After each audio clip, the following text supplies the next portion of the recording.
தேசிய ஜனநாயக ஆட்சி,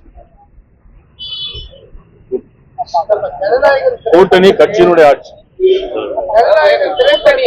கூட்டணி ஆட்சி, அதிமுக தலைமையிலான ஆட்சி, இந்த ரெண்டுமே அப்பப்போ அந்த ஒரு சர்ச்சை வந்துட்டு காரணம். அது எப்பப்பவும் வராது. நீங்க கொஞ்சம் குழப்பாம இருந்தா போதும். இதுல உங்களுக்கு குளிர்காய வேண்டிய அவசியம் ஒண்ணும் இல்லை. இதுல எங்களுக்கு மதிப்புக்குரிய இபிஎஸ் அவர்கள் முதலமைச்சர். அப்ப புரிஞ்சதுல உங்களுக்கு, அவர் முதலமைச்சர். அமைச்சர்கள்ல யாரா வருவாங்க? அது வருவாங்களா, அதிமுக மட்டும் வருவாங்க? அது தேர்தல் முடியணும். தேர்தல் முடிஞ்சு வெற்றி பெறணும். யாரெல்லாம் வெற்றி பெற்றிருக்கான்னு தெரியும். இப்பவே அமைச்சர்னு எப்படி சொல்ல முடியும்? பாஜக வெற்றி பெற்றால் அமைச்சர் ஆவாங்களா? அது அப்புறம் பார்ப்போம். பாஜக தரப்புல இருந்து அமைச்சரவையில பங்கு வேணும்னு ஒரு அழுத்தம் கொடுக்கறதா ஒரு தகவல். நாங்க இதுவரைக்கும் அந்த மாதிரி எந்த அழுத்தமும் யாருக்கும் கொடுக்கல. 40 இடங்களா 50 இடங்களா இருக்கு.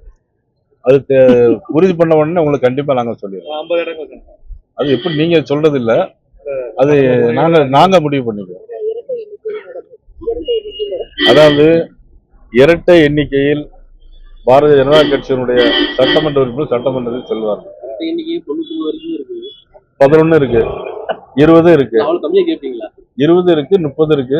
கம்மியா கேட்கறது நான் சொல்லல, நீங்க கேட்கறதுக்கான நான் பதில் சொல்றேன்.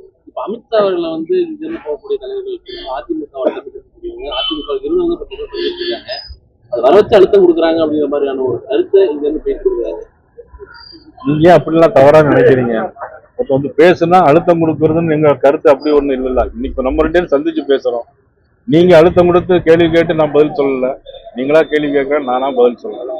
இதுல ஒருத்தர் சந்திக்கும் போது பல நேரங்களில் பல காலங்களில் மதிப்புக்குரிய உள்துறை அமைச்சரையும் நமது மதிப்புக்குரிய நிதி அமைச்சர் நிர்மலா சீதாராமன் அவர்களையும் பல விஷயங்களாக சந்திச்சோம்.